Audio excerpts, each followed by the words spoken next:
Good day. We're here for another episode of Around Windsor, and today we are at Paradise Park. We're currently at the County Road parking area, and what we're going to be covering today is the logging operation that's been going on here for about a year or so, and I have, maybe longer than that, I have with me Hannah Dallas, who's the county forester that's been overseeing the project, and Jim Bennett, who's the chair of the Paradise Park Commission. So we're going to go take a look at some of the work that's been done and provide some of the reasoning behind it and some of the benefits on why it was done. So when did we start this? We started way back in 2019 Okay, so I'm here. to begin the planning for the updated management plan that was put into effect in 2022. And then we began planning for the work that was planned in that plan to happen in 2024. Okay. So there's something in there that's like a year or two. Yeah. Okay, good enough. All right, well, let's take a walk in the woods and see what's been done.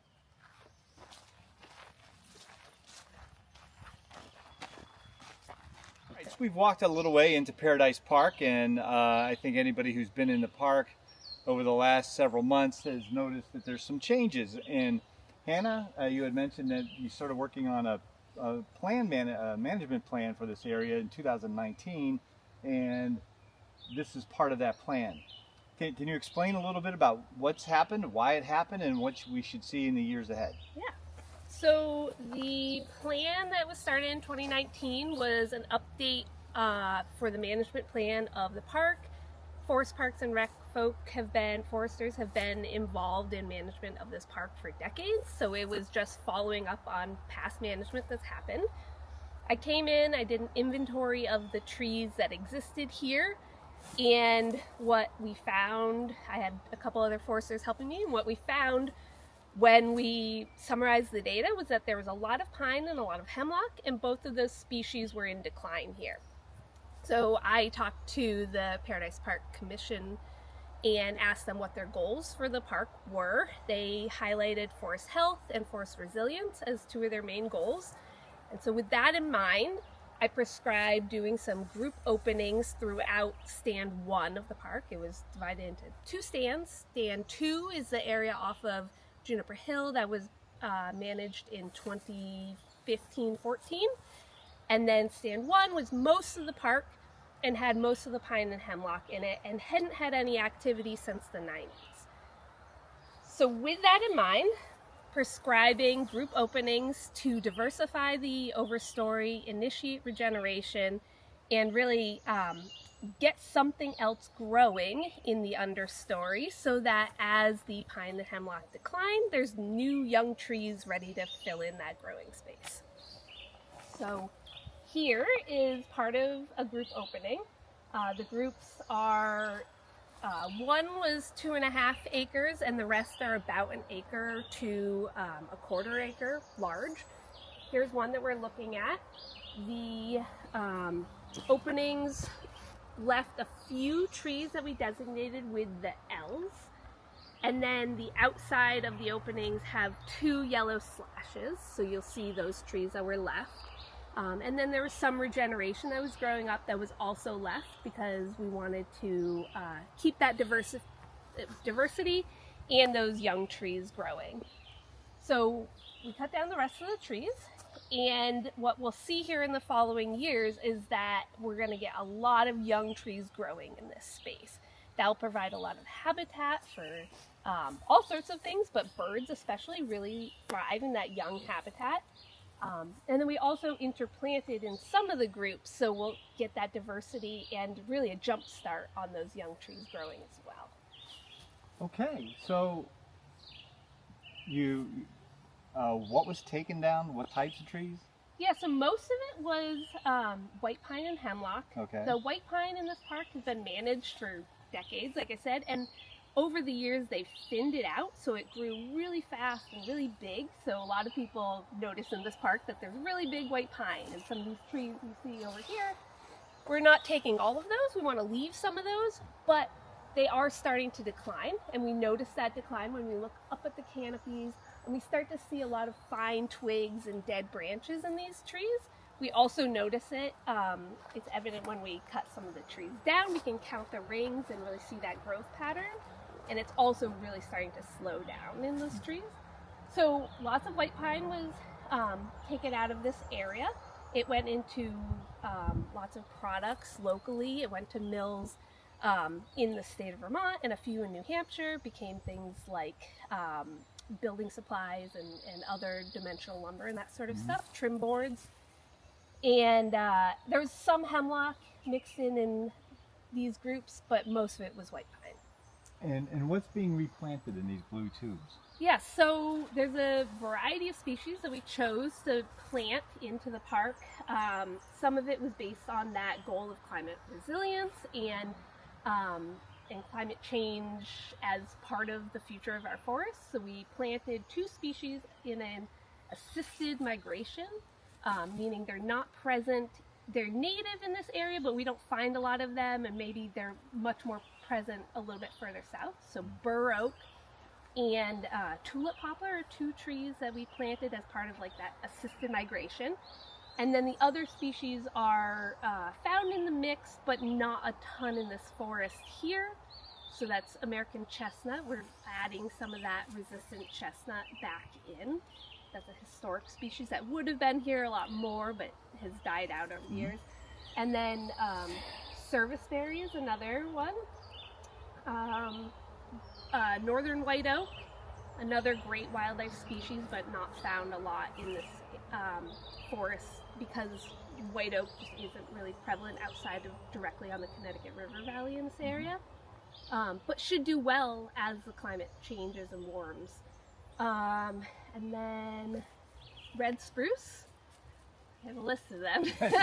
Serviceberry. Serviceberry, yep. Red spruce. I feel like I'm forgetting one. There is no test at the end. So. I know, but I want to think make that's sure. it. Oh, American chestnut. Yeah, I guess that is it. Yeah. So you got 100%, I even got if a there lot. wasn't a test. Very good. Yeah, and we're gonna keep the tree tubes. A lot of people asked about the tree tubes. Those are to protect them from deer browse. So most of the trees we want to grow, deer want to eat.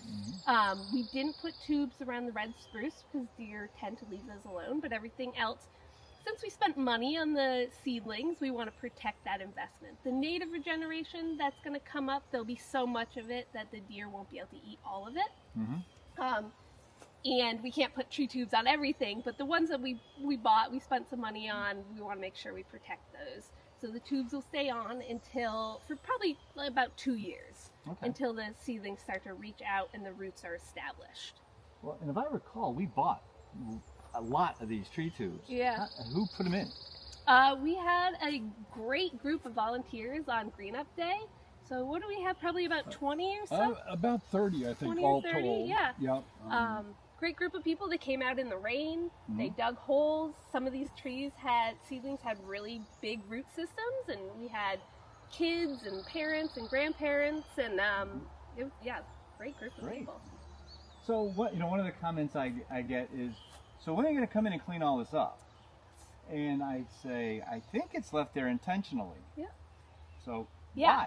Why? All right. So lots of different reasons. So we took some products out of here, and those went into our local economy and to create local products.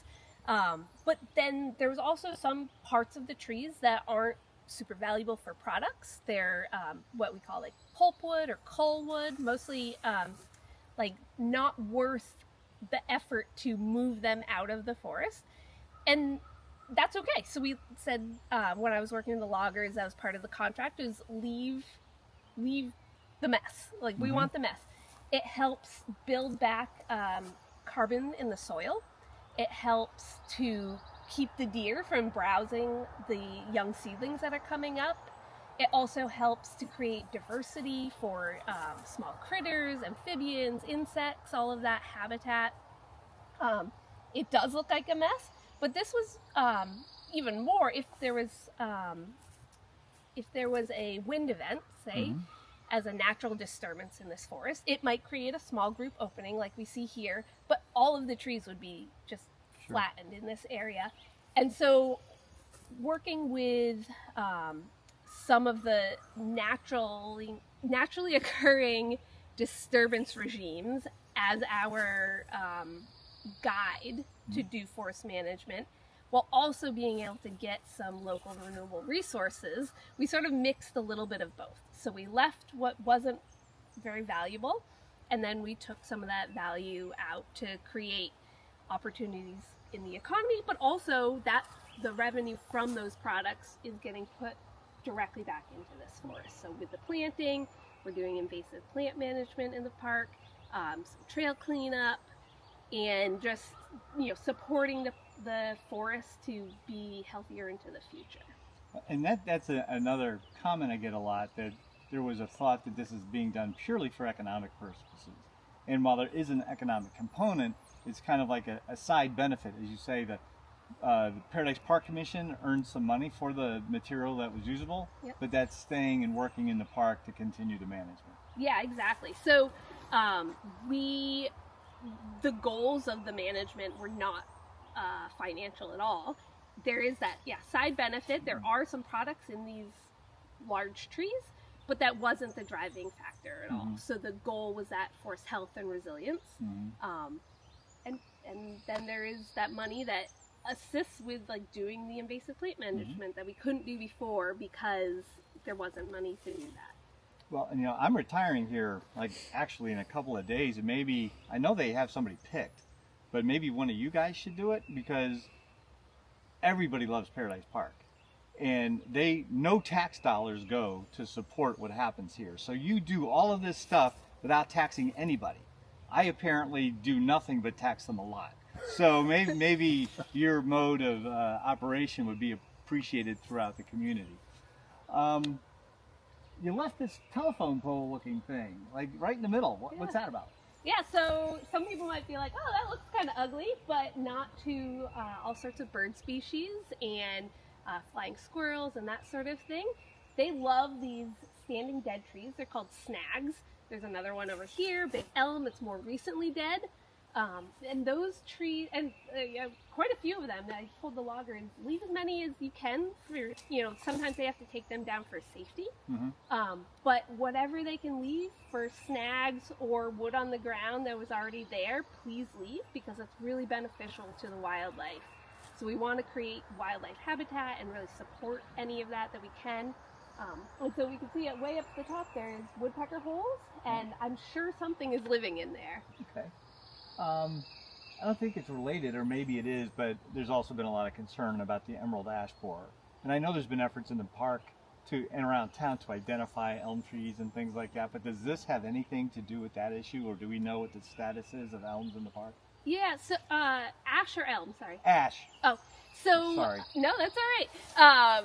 So emerald ash borer is in the town of Windsor. It's in all of the towns in southern Windsor County, and really spreading throughout the state. There are only a few ash in the park. I think there was probably like 4 or 5 that were harvested as part of this harvest. They happened to fall within one of the groups, but that was not a target for removal or for keeping in this park, because there just really isn't any ash here. Throughout the town, I think there are other efforts being made. I don't know if you know more specifically about them. We did the inventory a couple of years ago with the Urban Forestry Fund. Yeah. Right.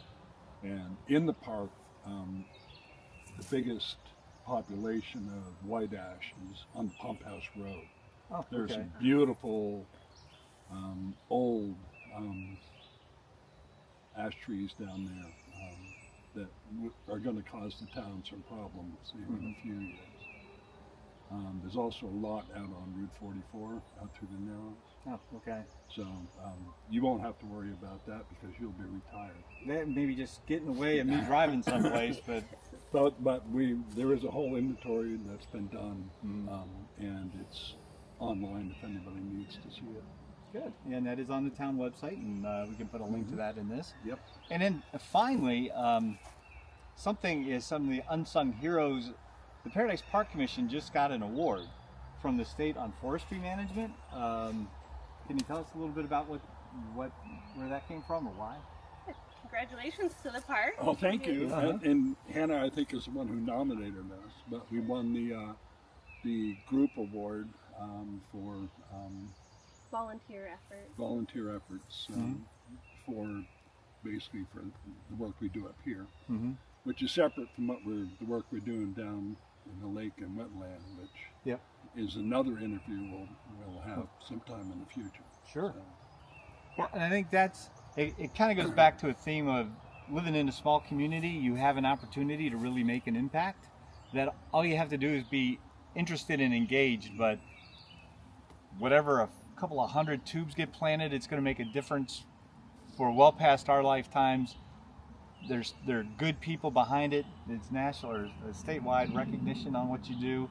And it's not really related, but a couple of years ago, the local snowmobile club got a statewide recognition for their management of the trails, and a lot of that is volunteer.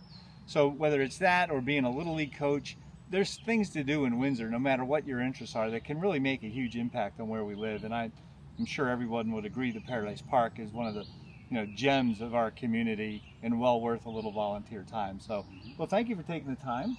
Do we need to go anywhere else in the park? I think there are groups that people will notice as they walk through the park.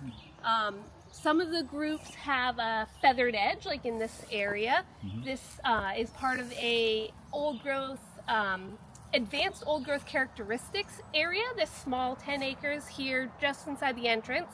So it looks a little bit different than some of the other groups. The other groups that people might see throughout the rest of the forest are really standalone groups.